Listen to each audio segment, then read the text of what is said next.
Hi viewers, welcome to south Indian recipe. இன்றைக்கு evening snack பார்த்தீங்கன்னாக்கி காரசாரமான காரப்பொரி தாங்க. இந்த காரப்பொரி செய்கிறதுக்கு தேவையான பொருட்கள் பார்த்திங்கன்னா பொரி, அப்புறமா பார்த்திங்கன்னா வேர்க்கடலை, பொட்டுக்கடலை, 4-5 பல்லு பூண்டு, கருவேப்பிலை, அப்புறம் வத்தல், கொஞ்சமாக பார்த்திங்கன்னாக்கி கேஷ்யூ நட். இதை இப்போ எப்படி செய்யலான்னு பார்க்கலாம் வாங்க. காராப்பொரி வந்து தேங்காய் எண்ணெயில் செய்யும்போது தான் நல்ல வாசனையாக இருக்கும். இன்றைக்கி பார்த்தீங்கன்னா நான் வானிலையில் 2 டேபிள் ஸ்பூன் அளவு தேங்காய் எண்ணெய் சேர்த்துருக்கேன். தேங்காய் எண்ணெய் சூடாயிடுச்சு. பார்த்தீங்கன்னா 4-5 பல்லு பூண்டு தட்டி எடுத்து வச்சுருக்கிறேன். இந்த பூண்டை நம்ம இதில் சேர்த்துக்கலாம். பூண்டை நல்லா பொரிய விடணும்.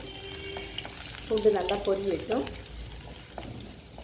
இந்த பூண்டுக்கு இந்த தேங்காய் எண்ணெயில் பொரியும் போது நல்லாவே வாசனையாக இருக்கும். அப்போ நம்ம வந்து பொரி சாப்பிடும்போதும் அது ஒரு நல்ல ஒரு மணத்தோட ரொம்ப டேஸ்ட்டாக இருந்த மாதிரி இருக்கும். பாருங்கள், இப்போ வந்து நல்லாவே இந்த பூண்டு பொரிஞ்சிருச்சு. இப்போ இதோட பார்த்தீங்கன்னா 2 இனிக்கு கருவேப்பிலை. இந்த கருவேப்பிலையும் எண்ணெயில் வந்து நல்லா பொரியட்டும்.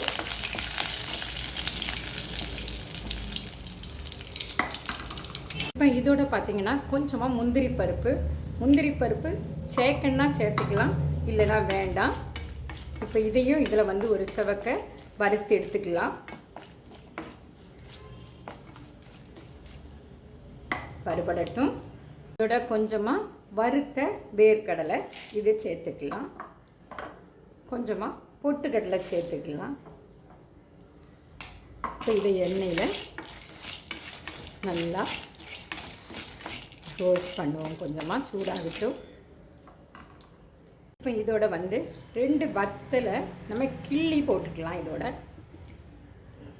வத்தல் வந்து கொஞ்சம் சூடானாலே போதுமானது. கொஞ்சம் வறுபடட்டும். கிறிஸ்பியாக இருக்கும் இந்த எண்ணெயில் நம்ம வறுத்து எடுக்கும்போது.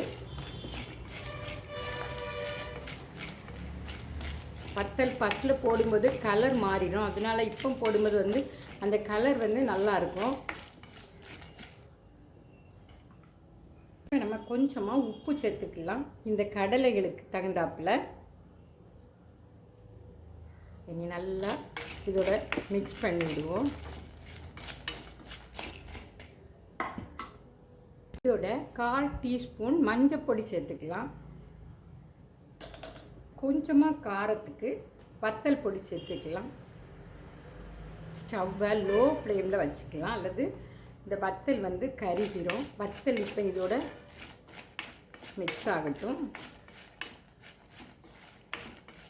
இப்போ ரொம்ப நேரம் இந்த வத்தலை நம்ம வந்து போட்டோம்னா கருகுனாப்பில் ஆயிரும். இதோட பார்த்திங்கன்னா பொரி எடுத்து வச்சுருக்க பொரியை மிக்ஸ் பண்ணிக்கலாம். இந்த பொரியில் வந்து உப்பு இருக்கிறதுனால தான் நான் ஃபஸ்ட்டில் கொஞ்சமாக உப்பு சேர்த்தேன். இப்போ இதை இந்த மசாலாவோட நல்லா மிக்ஸ் பண்ணிக்கலாம். பொரி வந்து மசாலாவோட மிக்ஸ் ஆகி வேர்க்கடலை, பொட்டுக்கடலை, முந்திரி பருப்பு இதோடு நம்ம மிக்ஸ் பண்ணி சாப்பிடும்போது ரொம்ப டேஸ்ட்டாக இருக்கும். இது பார்த்திங்கன்னா மழை காலங்களில் சாப்பிடும்போது ரொம்பவே நல்லாயிருக்கும். அதே மாதிரி வீட்டில் நமக்கு ஏதாவது அவசரத்துக்கு செய்கிறதுக்கு ஸ்நாக்ஸ் இல்லைன்னா இப்படி நம்ம செய்துக்கலாம். இப்போ நம்ம வந்து ரெடி ஆகிடுச்சு. ஸ்டவ்வை ஆஃப் பண்ணிக்கலாம். லைட்டாக சூடு ஏறினாலே போதுமானது. இதே போல் நீங்களும் வீடுகளில் செய்து பாருங்கள். லைக் பண்ணுங்கள், ஷேர் பண்ணுங்கள், மறக்காமல் சப்ஸ்கிரைப் பண்ணுங்கள். தேங்க்யூ ஃபார் வாட்சிங் மை வீடியோஸ்.